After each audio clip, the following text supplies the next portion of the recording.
you can see that the insertion is right there on the humerus.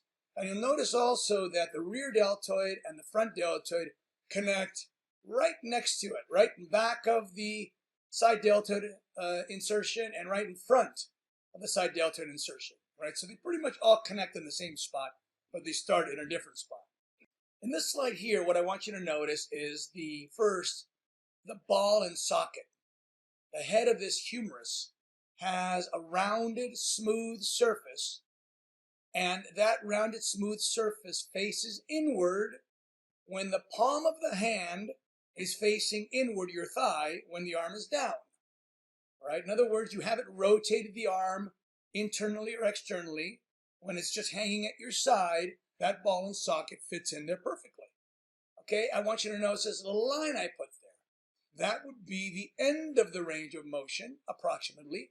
And with the arm at the side of your body, right against the side of your torso, is the starting position. Now, you could argue or you could ask if it would be better to bring the arm across the front of the body, and there would be some joint distortion in doing that. So no, to get the longest amount of range of motion, you start with the arm at your side, and the least amount of joint distortion is the same with the arm at the side.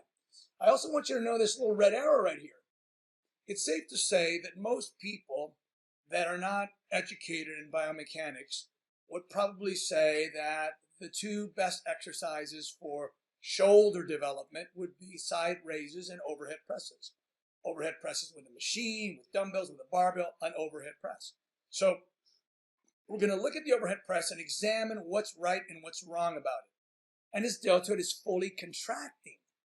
Oh, what does fully contracting mean? That means that the origin is getting as close to the insertion as it can while you're maintaining the position of the origin. So when you go like this, what you're actually doing is you're not getting a fuller range of motion, because what's actually happening is you're pushing the scapula up. Of course, with the humerus bone, you're pushing it up, right?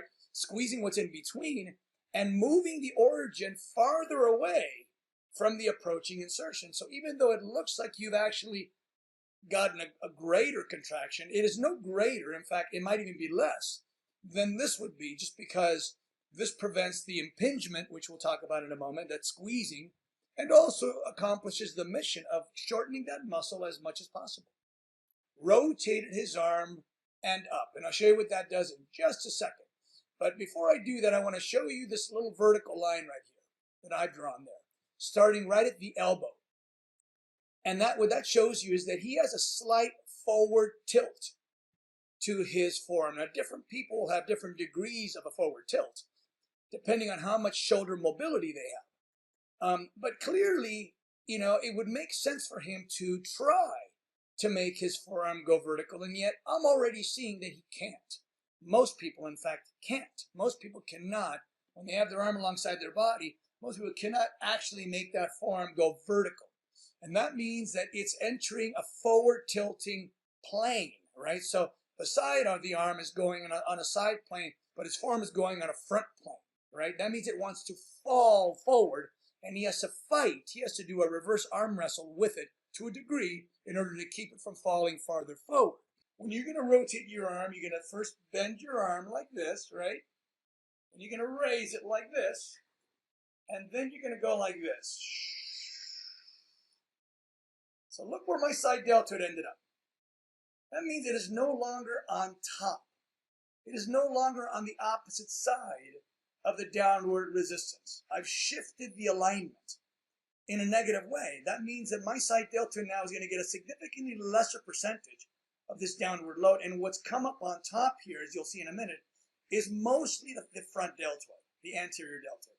Now, you might say, well, that's good because I also want to work the front deltoid, but there's anatomical strain that happens when you rotate your arm this way, and there's better front deltoid exercises. So there's no reason why an overhead press, should be your primary front deltoid exercise. So what I want you to do now, I'm going to do the same thing here.